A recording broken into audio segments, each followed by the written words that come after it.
Olá, seja bem-vindo ao Giro. Eu sou Carolina Moran e esse é o podcast em que você fica muito bem informado em cerca de 5 minutos. Bora pro Giro? O governo segue estudando alternativas para reduzir o impacto da guerra no Oriente Médio sobre o preço dos combustíveis aqui no Brasil. Nessa quinta-feira, o governo enviou ao Congresso Nacional um projeto de lei para permitir reduzir o PIS/COFINS sobre combustíveis como gasolina e etanol. Mas isso só se houver alta de arrecadação com o petróleo. Somente quando esse texto for aprovado pelo Congresso é que vai ser calculada a arrecadação extra e o quanto seria possível abater do imposto. A reportagem é da Samantha Klein. O governo anunciou um projeto de lei que permite usar a receita extra do petróleo para reduzir os impostos sobre os combustíveis. A ideia agora é diminuir as alíquotas de PIS, COFINS e CID sobre a gasolina, diesel, etanol e biodiesel enquanto durar a guerra no Oriente Médio. A medida não tem um efeito imediato, mas foi enviada ao Congresso Nacional em regime de urgência e conta com o apoio dos presidentes da Câmara e Senado. De acordo com o Ministério da Fazenda, o objetivo é mitigar os efeitos da guerra sobre a economia brasileira. Os preços do petróleo seguem pressionados, apesar do cessar-fogo entre Estados Unidos e Irã.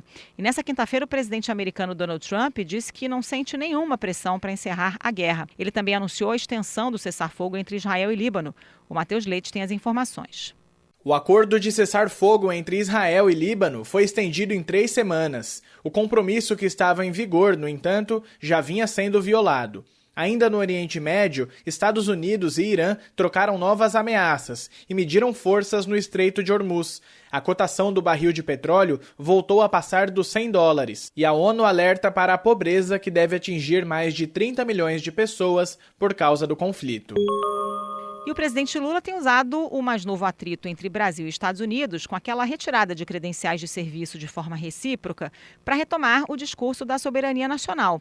Lula fez uma brincadeira dizendo que vai levar frutas brasileiras para acalmar o colega americano. A Mary Bertotti nos conta. O presidente Lula ironizou Donald Trump e afirmou que vai levar jabuticaba e maracujá para acalmar o colega norte-americano. Em meio à tensão na relação entre os dois países, o presidente da República disse que, ao contrário de Trump, que quer a guerra, o Brasil quer ajudar os países africanos a combater a fome. O petista indicou ainda que vai subir o tom contra os adversários na campanha eleitoral e que vai deixar todos nus diante das câmeras. Em crise financeira, os Correios encerraram o ano de 2025 com um prejuízo de 8,5 bilhões de reais. A estatal acumula 14 trimestres consecutivos de rombo nas contas. O maior fator isolado da queda da receita foi a redução nas encomendas internacionais, provocada pela taxa das blusinhas. A empresa passa por um processo de reestruturação, mas o plano de demissão voluntária alcançou apenas 30% da meta de desligar 10 mil trabalhadores. A gente volta já com o Giro. O ministro Gilmar Mendes, do Supremo Tribunal Federal, afirmou que o caso do Banco Master revelou um problema mais profundo, ligado à regulação e uma possível participação do sistema financeiro nas suspeitas de fraude. Em entrevista à TV Globo, o decano do Supremo defendeu a atuação dos colegas Alexandre de Moraes e Dias Toffoli. Gilmar também defendeu que o inquérito das fake news continue aberto pelo menos até as eleições. O presidente da Câmara, Hugo Motta, afirmou que vai instalar na próxima semana a comissão especial que vai analisar a proposta que acaba com a escala de trabalho 6x1.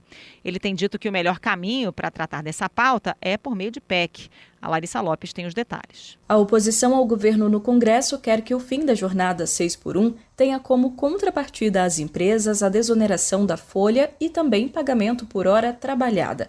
Essas propostas devem ser apresentadas como emendas à PEC que trata do assunto.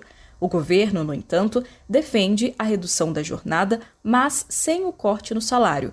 De acordo com a base aliada, a compensação viria com a saúde do trabalhador e a redução esperada do déficit previdenciário. O presidente da Câmara, Hugo Motta, afirmou que dará andamento à PEC, pois o projeto de lei do governo é passível de questionamento. O Conselho Administrativo de Defesa Econômica decidiu abrir um processo para investigar o Google por suposto abuso de posição dominante no uso de notícias por ferramentas de inteligência artificial.